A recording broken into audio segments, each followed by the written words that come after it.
Ashes by J.C. Jarrett. Chapter 16. Nightmares. Jana woke to sounds of yelling. Quickly she grabbed the hilt of her silver longsword. Its blade flared to life with its blue light pushing the darkness out of the room. She had chosen to share a room with her father. On the other side of the room in a cot lay Peyton. He was tossing and turning in his sleep. His bare chest glistened in sweat. He called out for Elisa over and over. He screamed several times, leaving the young Jana's blood running cold. "Daddy?" she said softly, in fear of causing him to wake even more startled. She reached out and softly placed a hand on his shoulder. She leapt with a start, letting loose a slight yelp of fear, as Peyton sat upright as soon as the tips of her fingers touched his skin. "Elisa!" he screamed, then suddenly burst into sobs. His shoulders shook as he cried, and called out several times. "I didn't want to go. I didn't want to go."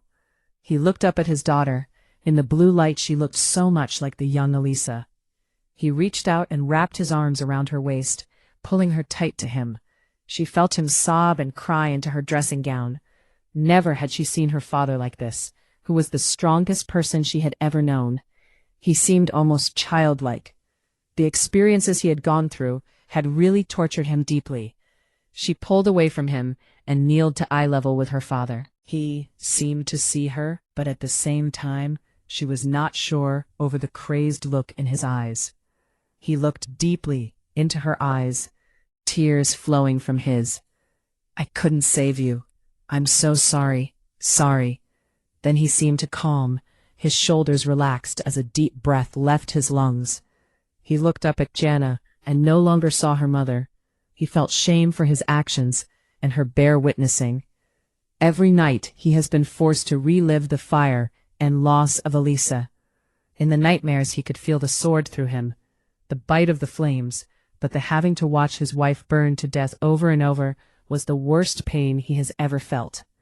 Jana looked at her father, fresh tears in her eyes, now that the fear of the situation was over.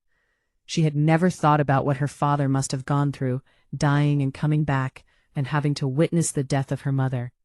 Jana wrapped her arms around her father.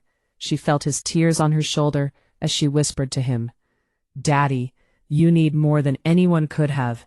You tried well beyond what could have been expected. She knows that, and I know her well enough that she would never blame you. She loved you, and so do I." The father and daughter stayed like that for a long while, each gaining strength from the other. After a time, they separated and sat together on the edge of the small cot. They talked about happy times with Elisa. The pair laughed and cried together, both needing the release and healing of the moment, a chance for them to say farewell to her mother, his wife, and a huge piece of both their lives. Sooner than they knew, the dim light of morning started to come through the window, the conversation finally turning to Rubius and what was to come next. Rubius lay on his back on a thin mat on the floor of the cell, when the door opened to reveal Peyton standing there. The wizard had a sudden tingle of fear that quickly subsided. He closed his eyes in preparation for the end to come at this enraged warrior's hands, but it never came. "I listened, and if you are telling the truth, then Jander must be stopped. If you are lying, then I will not hesitate to kill you, and you're coming with us," the warrior said, his voice cold. The wizard looked into the cold ice-blue eyes of Peyton and knew his words rang the truth. 5 saddled horses stood ready outside the inn door when Jana, Darton, and Zara exited. The sun was just beginning to crest over the low hills, casting a long shadow across the thoroughfare. "Where is my father?" Jana asked, everyone and no one at once. "Also, why are there 5 horses?" Zara replied absently. Almost as if by cue, the door to the constable office opened. Stepping from the doorway, Rubius looked up, his eyes falling on the trio near the horses. Hands dropped to hilts of weapons, causing the wizard to raise his hands in defense. Peyton stepped from behind the wizard, spotting the standoff. "He is with us, for now," the warrior said, seeing the hostility that seemed to be ready to unfold. The trio of Darton, Zara, and young Jana took the warrior's statement without question. The group began to mount up and prepare to head out toward the old forgotten monastery. They were a silent and sullen group as they rode from the opened gates of the rusty spigot. Thoughts of what may lie ahead sat uneasy on their minds. The idea of facing the dead again, and crazed Jander trying to raise from the dead an ancient wizard from legends, weighed heavily upon them. Rubeus looked at the group and decided he had made the right choice in betraying Jander. These were good people. He had been on the wrong side, only out for himself for so long. He had forgotten what it meant to care for others. He truly felt remorse for his actions that led to this, and hoped he could do something to redeem himself in their eyes. Jander was a bit apprehensive to raise the skeleton he believed to be Mordenvex. He was not sure if the power of the crown would allow control over the undead wizard who created it. Jander looked at the plate mail-covered corpse, then started toward it. The mummified sunken face was visible behind the held-raised visor. Unknown to the highborn, these were the remains of the paladin Dalus. Reaching out with the crown of the dead, he felt the tendrils of thought reach out, but could not lock upon anything.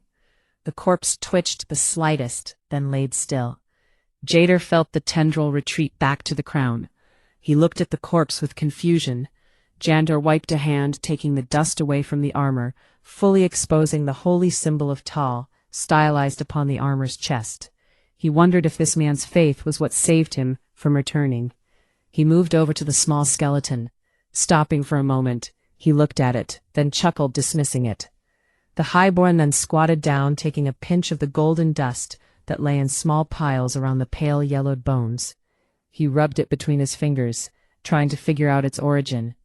After a few seconds he stood and concentrated on the bones, feeling once again the tendrils of thought reach out into the ether.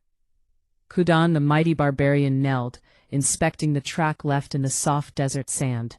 His huge-headed hammer was slung across his back. In his hand he held a broad-headed spear. He had tracked this beast for days now, and was gaining from the look of this track. Kudan looked up at the sky with the sudden crack of the sound of thunder. The sky was clear and blue for as far as he could see.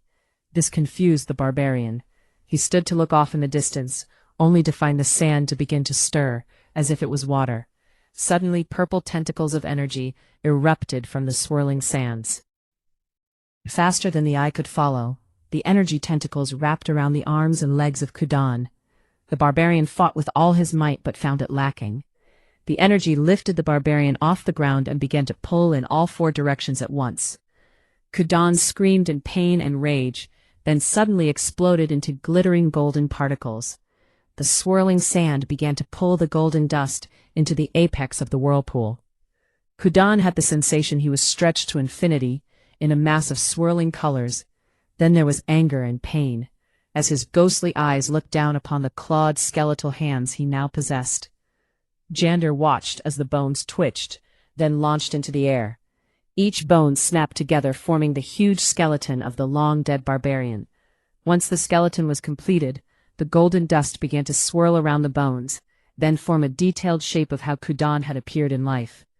The eyes of the creature looked toward Jander, glowing a spectral green. Then reaching down, the undead thing picked up the giant hammer the barbarian had wielded in life. Jander smiled at this unexpected creation. He felt the creature in the back of his mind, and was surprised at the power this new undead had, compared to the zombies he had raised so far. My, aren't you magnificent? Kudan heard the words of the highborn, but could not respond or even control himself. Like Rand and Janna before, he was just an unwilling passenger of this hellish nightmare.